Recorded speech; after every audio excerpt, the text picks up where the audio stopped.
NCERT से भी बताया था। तो अल्टरनेटिंग ईएमएफ के बारे में बात कर रहे हैं, किस तरीके से रिप्रेजेंट करते हैं, तो ऐसे याद करो, सिखाया था, ये वाली चीज होती है। Alternating EMF is the EMF which continuously changes in magnitude and periodically reverses its direction. Continuously changes its magnitude and periodically reverses its direction. थोड़ा सा समझने वाली बात है, तुम देख लो, ये अभी कहाँ था, इस लाइन से मीन एक्सिस जो था, टाइम वाली एक्सिस जो था, theta equal to omega T.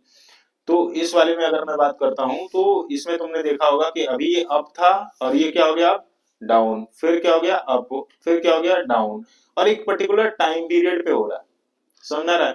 अब यहां से लेके बेटा देखना, इस पॉइंट से लेके और इस पॉइंट तक, इसी चीज को तो कैपिटल टी बोलते हैं, क्यों भाई, कैपिटल टी मतलब क्या है, टाइम पीरियड। क्या है भाई, कैपिटल टी का मतलब क्या है, टाइम पीरियड। तो टाइम पीरियड यही है, टाइम पीरियड का मतलब समझ रहे हो ना, समय। तो एक साइकिल को कंप्लीट में करने में लगने वाला समय ही क्या कहलाता है, time period, which is denoted by capital T and SI unit is second. अब यहाँ पर ये वाली बात हो गई। अल्टरनेटिंग करंट के बारे में बात करता हूँ। अल्टरनेटिंग करंट क्या है, तो एक ऐसा करंट जो अपना मैग्नीट्यूड चेंज करे और डायरेक्शन भी चेंज करे, है ना, डायरेक्शन भी क्या करे, रिवर्स हो जाती है। तो देखो, जीरो से लेके पाई तक बेटा डायरेक्शन कहाँ है, ऊपर की तरफ है, और पाई से लेके 2 पाई तक डायरेक्शन कहाँ हो जाती है, नीचे की तरफ हो जाती है। इसमें कोई टेंशन वाली बात नहीं है। और आप लोगों को ये भी बताया गया था कि ये जो वेरिएशन है वो कैसा वेरिएशन है, साइनयूसोइडल वेरिएशन है ना। कैसा है, ये साइन वेव का फॉर्म है, साइन वेव फॉर्म जितने लोग जानते हो वो ये है। तो इसको हम क्या बोलते हैं, कौन सा वेरिएशन है, तो साइनयूसोइडल वेरिएशन बोलते हैं। तो साइनयूसोइडल वेव फॉर्म ऐसे ही बनता है बेटा। तो इसी फैशन में वोल्टेज भी बदल रहा है, क्या बदल रहा है, वोल्टेज यानी ईएमएफ भी बदल रहा है और करंट भी बदल रहा है। तो तुमने देखा होगा कि ऊपर वाला ये किस चीज को रिप्रेजेंट करता है, वोल्टेज को रिप्रेजेंट करता है, और नीचे वाला किस चीज को रिप्रेजेंट करता है, आई नॉट, मतलब कि करंट को रिप्रेजेंट करता है। आपके एनसीईआरटी में यहाँ पे वीएम लिखा हुआ मिल जाएगा और यहाँ पर आईएम लिखा हुआ मिल जाएगा। वही यहाँ पे अगर हम बात करेंगे तो ये वाली चीज तुम्हें देख लो, आई वी इक्वल टू क्या हो जाएगा, वीएम साइन ओमेगा टी, और आई इक्वल टू क्या हो जाता है, I am sign omega T या आई नॉट साइन ओमेगा टी। इसमें कोई प्रॉब्लम वाली बात है। कॉस के बारे में बात करेंगे, देख बेटा, कॉस जीरो पे वन होता है ना, कॉस जीरो पे क्या हो जाता है वन, और 90 पे क्या हो जाता है जीरो, बात समझ आ रही। तो ये कॉस का वेव फॉर्म है, जीरो पर क्या है वन देगा, 90 पे क्या होगा जीरो देगा, फिर 3 पाई बाई 2 पे क्या देगा जीरो, फिर 5 पाई बाई 2 पे क्या देगा जीरो, 7 पाई बाई 2 पे क्या देगा जीरो, मतलब n plus 1 upon 2 into pi पर क्या देगा जीरो देगा। ये क्या देगा, n प्लस 1 अपॉन 2 पाई पर क्या देगा जीरो देगा। तुम्हें समझ में नहीं आ रहा हो तो n की वैल्यू 1 रख लो, तो 1 जो रखोगे, ध्यान से समझना, या जीरो रख लो। अगर n इक्वल टू जीरो रखोगे तो क्या आएगा बताओ भाई अभिमन्यु, n इक्वल टू इसमें जीरो रखा जाएगा तो क्या आएगा, यहाँ पे जीरो रख दे n की वैल्यू, तो क्या बनेगा 1 अपॉन 2 इंटू पाई यानी पाई बाई 2। तो देख पाई बाई 2 पे क्या आ रहा है जीरो, अगर 1 रखेगा तो 1 अपॉन 2 प्लस का 1 क्या हो जाएगा बेटा 3 पाई बाई 2, देखो जीरो, 2 रखोगे 5 पाई बाई 2, 3 रखोगे 7 पाई बाई 2, ऐसे करते हुए चला जाएगा। इन सब पे क्या हो जाएगा, ये जीरो होता है। उसी तरीके से साइन में कहाँ जीरो होगा बेटा, साइन n पाई पे जीरो होता है, कहाँ जीरो होता है, साइन n पाई पे जीरो होगा। जैसे 1 पाई 2 पाई 3 पाई 4 पाई 5 पाई 6 पाई ऐसे करते हुए जहां तक चले जाओगे, जितने भी पाई होंगे, है ना, वो क्या हो जाएंगे साइन में जीरो हो जाएगा। तो इसलिए तुम देख रहे हो कि यहाँ पे जीरो है, फिर ये पाई है, फिर 2 पाई है, फिर 3 पाई है, फिर 4 पाई है, ऐसे करते हुए कहीं भी चले जाओ क्या है जीरो है। तुम्हें पता चल गया होगा कि थीटा बराबर ओमेगा टी क्यों लेते हैं, ये मैंने पहले थोड़ा सा डिस्कस किया होगा बेटा। Theta equal to omega t कैसे आता है, तो पता है तुम्हें कि ओमेगा इक्वल टू क्या होता है, डेल्टा थीटा अपॉन में डेल्टा टी, जिसी को हम चीज अगर ऐसे रख लें थीटा अपॉन में टी, है ना। तो यहाँ से क्या हो जाएगा, थीटा इक्वल टू ये वाली चीज इधर जाकर मल्टीप्लाई हो जाती है, theta equal to omega T आ जाता है। तो ये बात तो बताने वाली है नहीं, समझ में आता है इतना ना। यहाँ पे इंस्टेंटेनियस वैल्यू ऑफ ईएमएफ और करंट के बारे में बात हो रही है, पीक और मैक्सिमम वैल्यू ऑफ, जैसे वाह भाई वाह, ठीक है, अभी पढ़ ले। एसी सिंबल्स के बारे में बात करता हूँ, तो एसी वोल्टेज के बारे में बात करेंगे तो कैसे आएगा, एसी ईएमएफ इसी तरीके से दिखाया जाएगा। इसका सीधा मतलब क्या है, वेरिएशन, और साथ में पीरियोडिक वेरिएशन। ऐसे क्या है, पीरियोडिक वेरिएशन। अब ये ओमेगा क्या है, एंगुलर फ्रीक्वेंसी है, ओमेगा टी क्या है, फेज है बेसिकली, टी क्या है, इंस्टेंटेनियस टाइम। चले आगे, ठीक है। यहाँ पे अगली जो बात हो रही है, यहाँ पे थोड़ा सा समझो इस चीज को। क्या कह रहा है, average or mean value of alternating current, average or mean value of alternating current. इसमें अगर हम बात कर रहे हैं तो तुम्हें पता होगा, एक चीज सीखा होगा कि Q बराबर आई टी, सीखा है, चार्ज बराबर करंट इनटू टाइम, सीखा है कि नहीं, या ये वाला याद हो तो इसी से समझ लो, आई इक्वल टू क्यू अपन में टी, है ना। तो करंट इक्वल टू क्या होता है, चार्ज बटे में टाइम, जिसे हम लोग याद करो कूलम पर सेकेंड से जानते हैं। यही कूलम पर सेकेंड को हम किस रूप में दिखाते हैं, एम्पियर, क्या बोलते हैं, एम्पियर। इसी की एसआई यूनिट क्या होती है, एम्पियर होती है। करंट की एसआई यूनिट क्या होती है, एम्पियर होती है। तो Q बराबर क्या लिख दिया यहाँ पर, आई टी। तो किसी डिफरेंशियल चार्ज के लिए बात कर रहा हूँ, छोटे चार्ज के लिए बात करता हूँ, तो क्या लिखेंगे, डी क्यू बराबर आई, तो आई ही रहेगा, और टाइम क्या हो जाएगा, इंस्टेंटेनियस टाइम हो जाएगा डी टी। क्या हो जाएगा, इंस्टेंटेनियस टाइम क्या हो जाएगा किसी डी टी के लिए।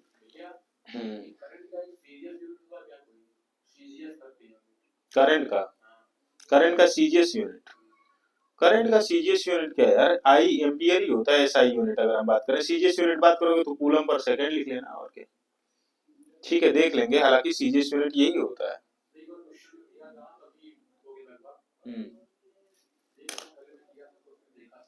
CGS unit of current,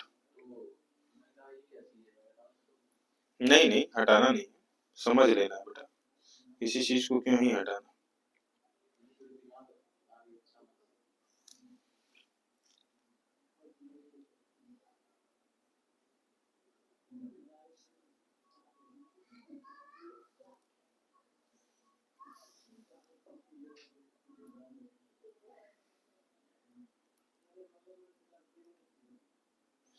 CGS unit, हालांकि तुमने कुछ नई बात पूछी तो मजा ही आया। सीजीएस यूनिट ऑफ करंट इन्होंने पूछा हुआ है भाई, ये है सीजीएस यूनिट ऑफ करंट। कारण है, कभी आज तक इसको देखने की जरूरत पड़ी नहीं, किसी ने बताया नहीं और किसी ने पूछा भी नहीं। आज किसी ने पूछा है, तो भाई सीजीएस यूनिट ऑफ करंट जो है ये है बेटा बायोट, इसका नाम है BIOT, बायोट। क्या नाम है भैया, बायोट। और एक बायोट जो होता है रफली इक्वल होता है, लिख लो इसको भैया, एक बायोट जो रफली इक्वल होता है 10 एम्पियर के इक्वल होता है।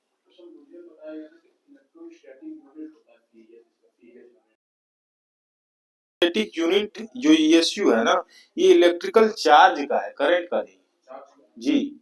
ईएसयू जो आपने पढ़ा है, ईएसयू है बेटा ये चार्ज का, ये मुझे याद था, ये चार्ज का है, ये तो पूछा गया सवाल हमसे, ये तो कोई नया सवाल नहीं है, लेकिन ये जो सवाल था ये नया है।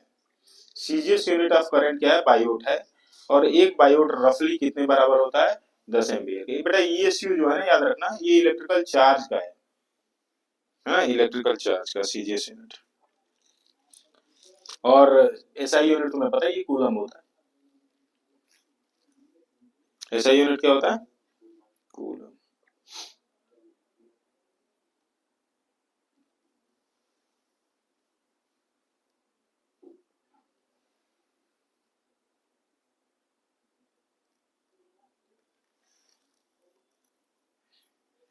क्लियर है, समझ गया ना। तो ये सारी चीजें इसमें हैं।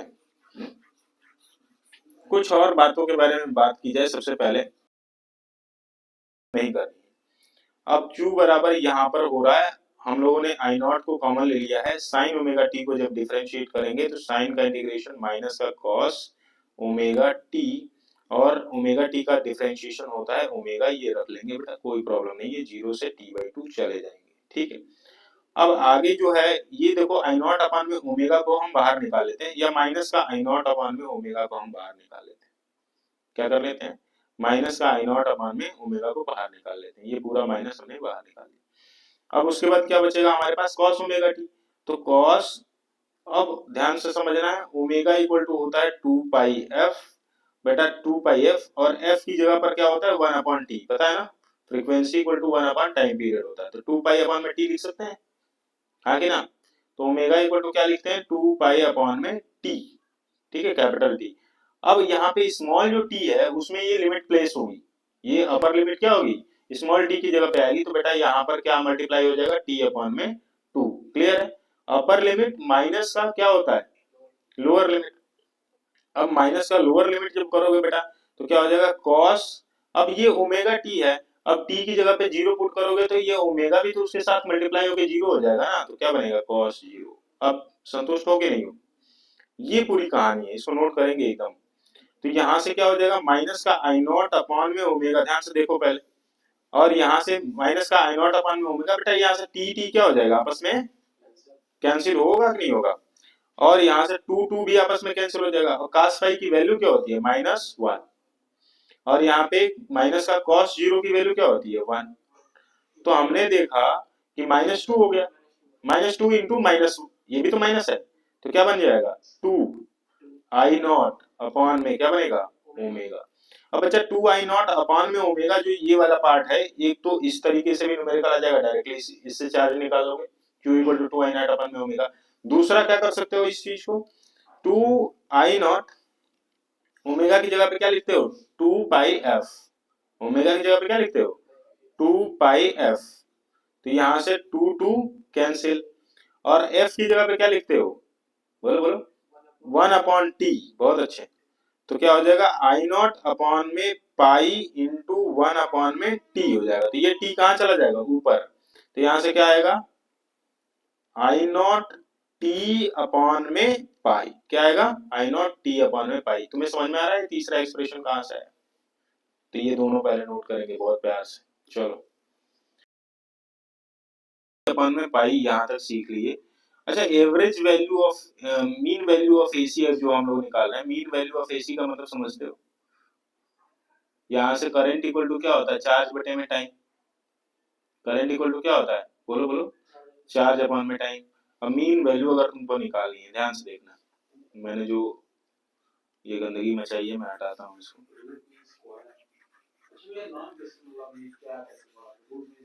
आरएमएस ना, क्योंकि उसको पहले स्क्वायर किया फिर उसका रूट ले लिया बेटा, तो आरएमएस आ गया, उसी पे नाम पड़ा है। पहले क्या किया, स्क्वायर, स्क्वायर करने के बाद क्या किया, उसका रूट ले लिया, तो root mean square. I R M S, V R M S अभी निकालना सिखाएंगे, डेरिवेशन है वो भी, देखो ध्यान से। तो इसने अगर बात करी है कि भैया mean value of current I am कैसे निकालते हैं, तो यार तुम समझ लो, यहां से यहां तक आते हो, यहां से यहां तक आते हो, आधे पर, आधे पर आए तो टाइम कितना, टाइम पीरियड टोटल ये टी है, यहां से यहां तक आ जाओगे तो क्या है, टाइम पीरियड टी, यहां तक आ रहे हो तो क्या होगा, टी अपॉन में 2। क्लियर है। तो अगर तुमसे कोई मीन वैल्यू ऑफ करंट पूछे तो बहुत सिंपली बता सकते हो, क्या होता है, चार्ज बटे में, चार्ज बटे में टाइम, यही तो होता है। तो चार्ज क्या है यहाँ पर, क्यू, हाँ बहुत सही, अपॉन में 2, तो ये आ जाएगा 2Q अपॉन में टी, 2Q अपॉन में टी। कई बार ये भी लिखा हुआ मिल जाएगा, तो कोई टेंशन वाली बात नहीं करनी। क्लियर है। ये सारी चीजें जो है देखो यहाँ पे यही है, Q अपॉन में T अपॉन में 2 किया हुआ है, Q अपॉन में T अपॉन में 2, तो I M equal to I average equal to क्या हो जाएगा, 2 I नॉट अपॉन में पाई, ये क्या है, 2 I नॉट अपॉन में पाई। 2 I नॉट अपॉन में पाई तुम समझ रहे हो कैसे आ रहा है, क्यों भाई, यहाँ से ये वाली जो चीज हम लोगों ने निकाली है, आई नॉट टी अपॉन में पाई निकाली है ना, ये वाली चीज क्या है, क्यू की वैल्यू है, क्यू की वैल्यू है। अगर हमको करंट निकालना होगा तो क्या निकालेंगे, इसी में टी अपॉन 2 से क्या कर देंगे, डिवाइड कर देंगे, तो ये आ जाएगा 2 I नॉट अपॉन में पाई। तो यहाँ से आई एम की वैल्यू जो आ जाती है 2 I नॉट अपॉन में पाई, या तो तुम ये लिखो या 2 I नॉट अपॉन में पाई लिखो, बात एकदम बराबर है।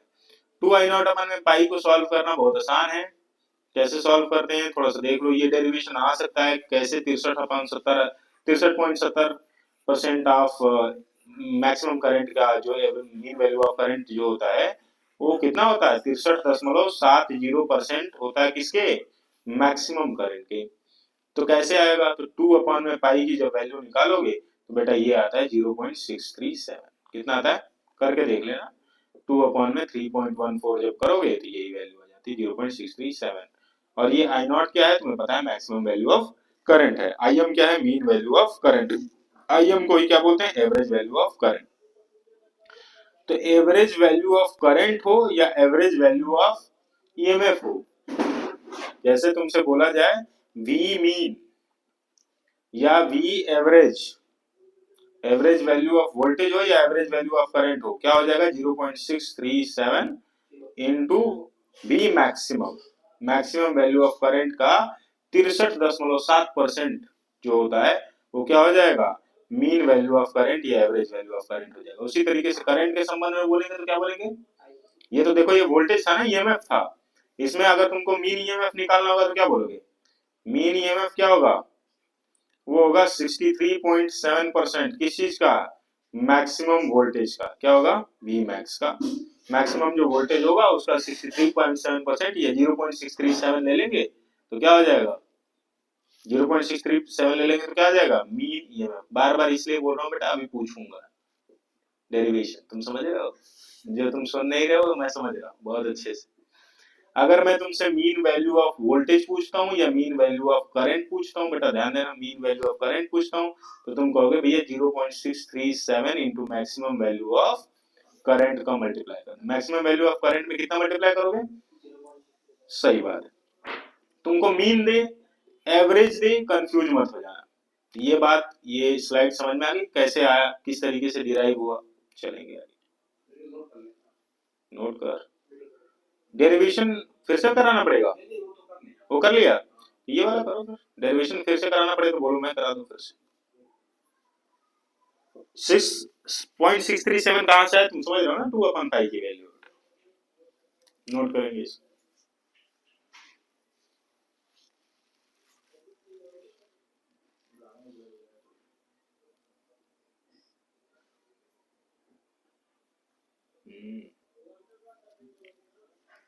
कहीं बज रहा है,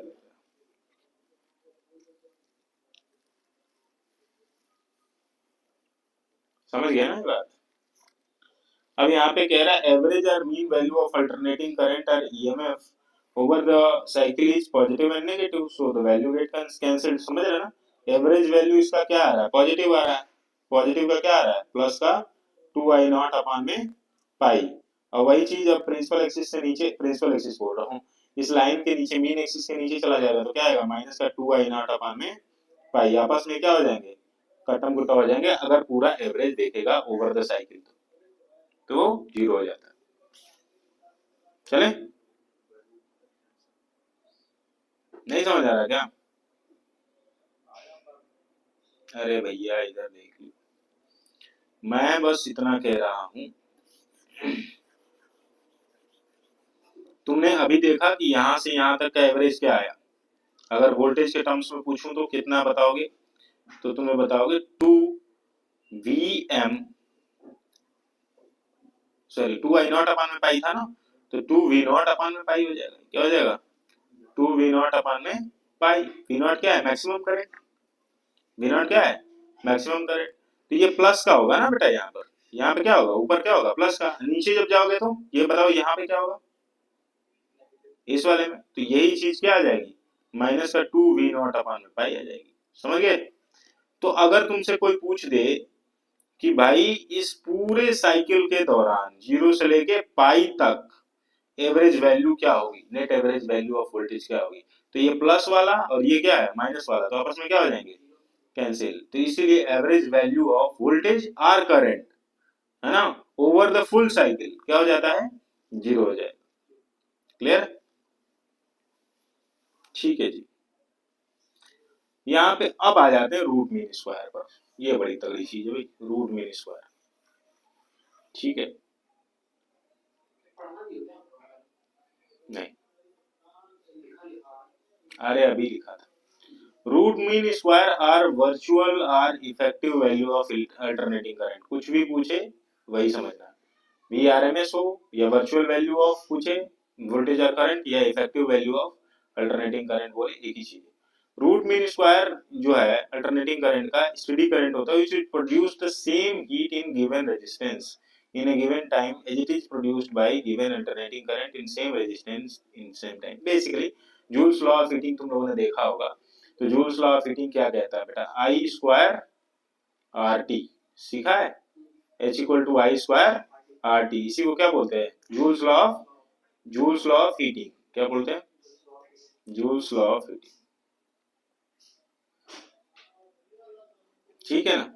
तो रूट मीन स्क्वायर किस चीज की वैल्यू देता है, कह रहा है ये अल्टरनेटिंग करंट की वो वैल्यू है कि एक स्टेडी करंट जो कि कुछ हीट, सेम हीट प्रोड्यूस करता है किसी पर्टिकुलर वैल्यू ऑफ रेजिस्टेंस पे और किसी टाइम पर, तो मतलब रेजिस्टेंस, टाइम और साथ में करंट के साथ कितना हीट प्रोड्यूस होगा किसी पर्टिकुलर टाइम में वो बताएगा।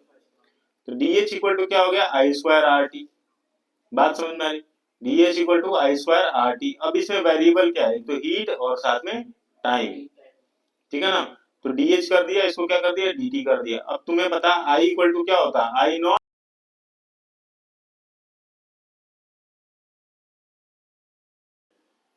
टी तक।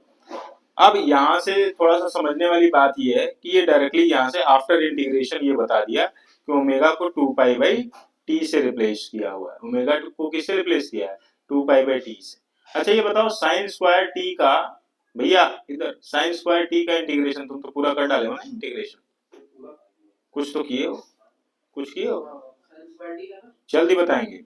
साइन स्क्वायर टी का इंटीग्रेशन कैसे करेंगे, जल्दी करो, टी का क्या मतलब वो लेना है क्या, वो जीरो मतलब जीरो से हाँ भाई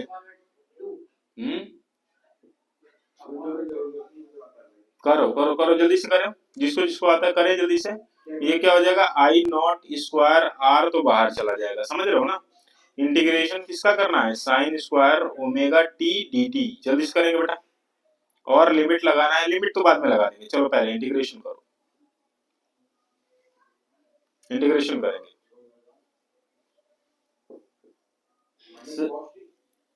कैसे बेटा,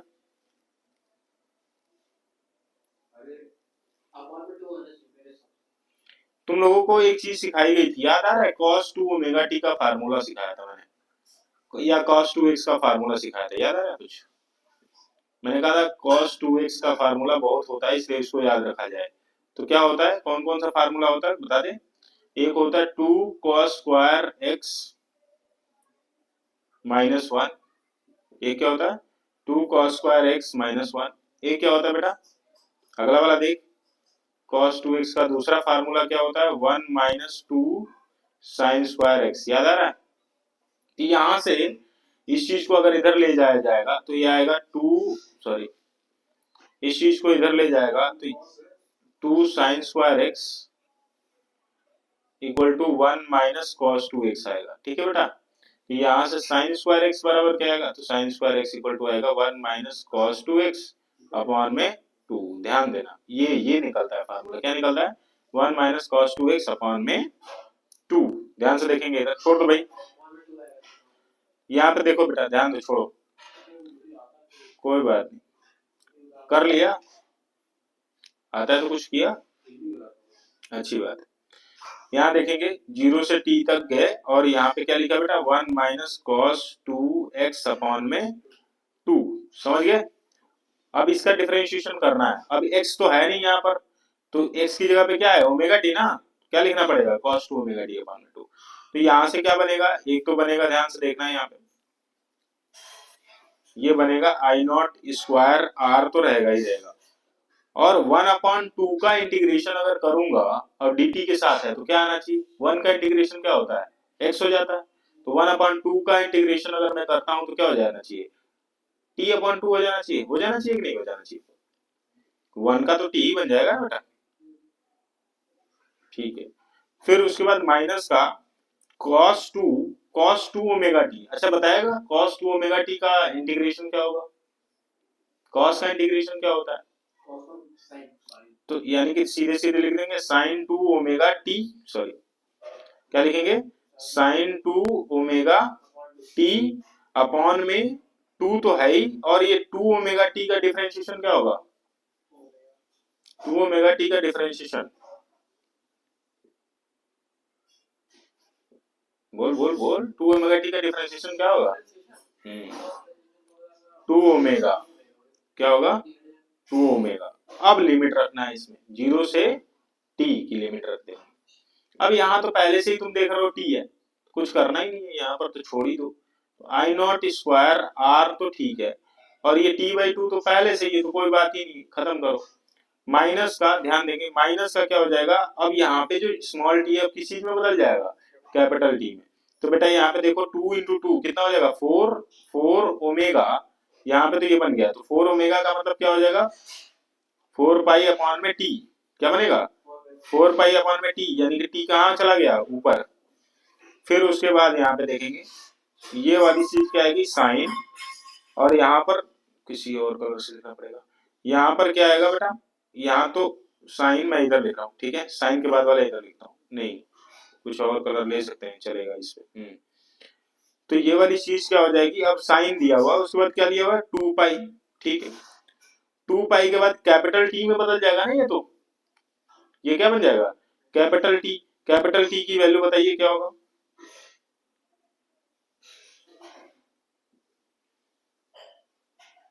बोलो भाई, साइन 2 ओमेगा है ना बेटा, तो 2 पाई अपॉन में क्या हो जाएगा, ओमेगा की जगह पे क्या होता है भाई, ओमेगा की वैल्यू क्या होती है, थोड़ा सा बता दिया जाए तो। अरे भाई साहब उल्टा मत बोल, omega equal to 2 pi f होता है, याद है, तो omega equal to 2 pi upon में टी भी तो लिख सकते हैं, एफ 1 अपॉन टी में लिखा जा सकता है। अब तुम ध्यान से समझना है, यहाँ पे पहले 2 है तो 2 लिख दो, ओमेगा है तो क्या लिखोगे 2 पाई अपॉन में एफ, एफ यानी कि अपॉन में टी, और फिर यहाँ पर ये कैपिटल टी है बता, तो कैपिटल टी भी लिख दो, समझ गए। टी की जगह पे अब लिमिट रखोगे तो क्या आ जाएगा कैपिटल टी। अभी तुमने क्या रखी है अपर लिमिट रखी है, लोअर लिमिट रखोगे तो जीरो रखना पड़ेगा, तो ये खत्म हो जाएगा, और साइन जीरो भी क्या हो जाता है जीरो हो जाता है, तो लोअर लिमिट रखने की जरूरत नहीं। यहाँ से टी क्या हो जा रहा है कैंसिल हो जा रहा है। तो साइन 4 पाई बताएगा कोई मुझे, साइन 4 पाई क्या होता है, क्यों भाई साइन 4 पाई बताए,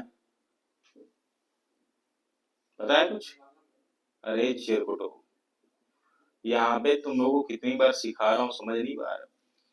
साइन जीरो होता है जीरो पे, पाई पे, 2 पाई पे, 3 पाई पे, 4 पाई पे, क्या होता है जितना भी है उस सब पे क्या हो जाएगा जीरो होता है, तो ध्यान रखा करो, नहीं तो गधे की गधे ही रह जाओगे। तो यहाँ पे 2 × 2 पाई क्या बन जा रहा है 4 पाई, तो यानी कि अगर मैं देखूं कि ये वाला जो पार्ट बन रहा है बेटा, ये ध्यान से देखना, ये जो पूरा पार्ट बन रहा है ये क्या बना देगा जीरो बना देगा, तो यानी कि ये बच क्या रहा है फिर, ये तो पूरा इधर वाला पूरा काम खत्म हो गया जीरो का, तो क्या बनेगा बेटा आई नॉट का स्क्वायर इंटू आर, और इंटू क्या हो जाएगा टी अपॉन में क्या हो जाएगा 2, क्या हो जाएगा भाई 2, टी अपॉन में 2। ये पूरी पूरी कहानी यहाँ पर जो है बन जा रही है। अब ये टी अपॉन में 2 जो आ गया है हम लोगों के साथ, थोड़ा सा यहाँ पे देखें हम किसकी बात कर रहे थे, एच की बात कर रहे थे, बात समझ आ रही, ये किसकी बात कर रहे थे एच की, तो एच इक्वल टू क्या आया हम लोगों का, तो आई नॉट का स्क्वायर आर टी अपॉन में 2, बात समझ आ रही। अच्छा 2 हम लोगों का कहीं कुछ कटा नहीं है क्या, कहीं 2 ऐसा तो नहीं है, इसका कितना आ रहा है, आया ना, I not square R T upon में 2। अच्छा कह रहा है I V be the virtual value of A C, अगर आई वी को virtual value of A C लिया हुआ है तो उस केस में क्या हो जाएगा, आई नॉट स्क्वायर वाला केस है, यहाँ पर क्या है ओमेगा को रिप्लेस हम लोगों ने कर दिया था 2 पाई अपॉन में टी, तो यहाँ से एच की वैल्यू आ गई है, एच की वैल्यू आ गई तो I V equal to I R M S equal to आता है आई नॉट अपॉन में √2, क्या जाता है आई नॉट अपॉन में √2 की वैल्यू क्या होती है 1.414, तो 1 अपॉन में 1.414 लोगे क्या आ जाता है 0.70, जो कि 70% के आसपास आता है, नोट करना भाई इसका। तो यहाँ पे वर्चुअल वैल्यू ऑफ करंट इसने लिया हुआ है, और उसी तरीके से अगर आरएमएस वैल्यू ऑफ करंट पूछता है तो मैक्सिमम करंट का 70.7%, मतलब 70.7%। इस चीज को मैं अभी हिंदी में लिखवाता हूँ तुम लोगों को, क्योंकि फंसोगे मुझे पता है, तो पहले डेरिवेशन नोट कर लो कि ताकि तुम्हें दिक्कत ना आए। यहाँ तक समझ में आ रहा है, वैल्यू डाली है, फिर उसके बाद इसमें लिमिट प्लेस किया है, लिमिट प्लेस करने के बाद कैपिटल टी की जगह पे क्या रखा हुआ है, सॉरी ओमेगा की जगह पे क्या रखा हुआ है 2 पाई अपॉन में टी रखा हुआ है, टी से टी कैंसिल कराया हुआ है, साइन 4 पाई आया हुआ है बेटा, साइन 4 पाई क्या हो जाता है जीरो हो जाता है, इसकी वजह से टी अपॉन 2 सिर्फ अटक गया, और यहाँ से फार्मूला बना I not square R T upon में 2, जो कि ये वाला फार्मूला अपना निकल के चला आता है। एक फार्मूला हम जूल्स लॉ ऑफ हीटिंग से जानते हैं, H equal to I square R T, जो कि आई वी है। ये क्या है? आई वी है, that is the virtual value of AC current. यहाँ से आई वी की वैल्यू क्या निकाल लेते हैं? आई नॉट अपॉन में रूट टू। तुम लोगों को अब जो क्लास 10th में पढ़ा था जूल्स लॉ ऑफ हीटिंग, जो क्लास 10th में जूल्स लॉ ऑफ हीटिंग में पढ़ा था ना, H equal to I square R T, तो याद रखना कि इसमें आई जो है ना बेटा, वो क्या है? RMS value of current. क्या है? RMS value of current. उसी आरएमएस वैल्यू ऑफ करंट को जब हम अल्टरनेटिंग करंट पढ़ते हैं तो मैक्सिमम करंट की मदद से निकाल लेते हैं, रूट टू से डिवाइड करके। नोट कर लिया?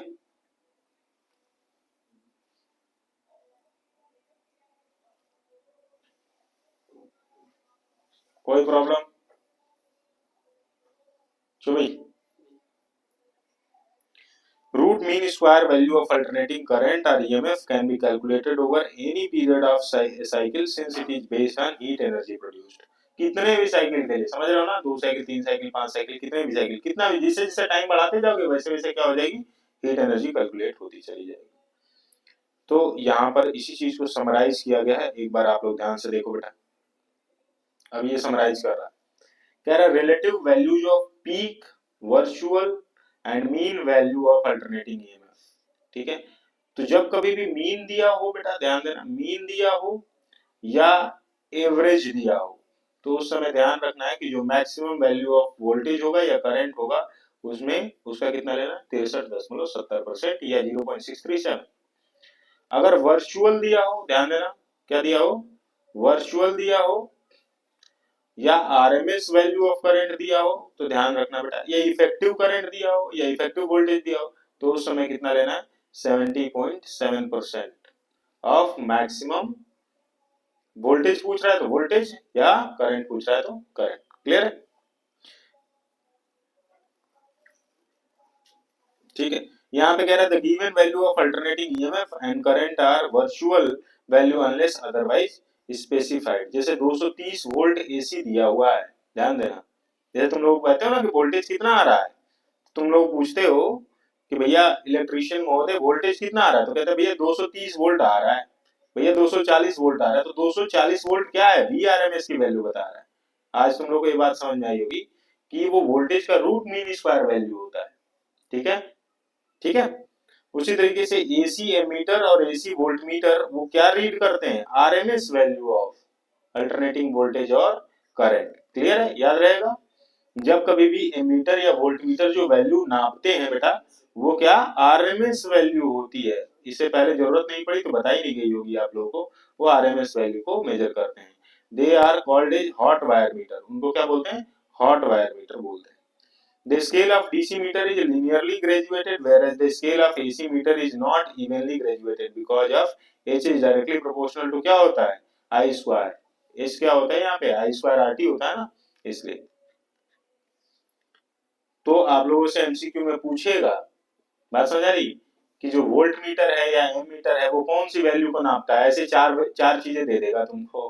बात समझ में आ रही कि भैया एवरेज वैल्यू ले लेता है, मीन वैल्यू ले लेता है, या आरएमएस वैल्यू ले लेता है, बात समझ आ रही, या नन ऑफ दीज ले लेता है। तो तुम्हें दिमाग में रहना चाहिए कि आरएमएस वैल्यू ही मेजर करता है। ठीक है, तो यहां से तुम लोगों को ये बात समझ में आ गई है और ये सब पहले से जानते हो। E इक्वल टू क्या होता है बेटा? E equal to E naught sine omega T, और I इक्वल टू क्या होता है? E अपान में R। तो I equal to E upon में R हो जाता है, तो उस केस में क्या हो जाएगा बताओ? E नॉट अपान में R। तो I इक्वल टू क्या हो जाएगा? अगर मैं बात करता हूं इसमें सब में R लगा दो, सॉरी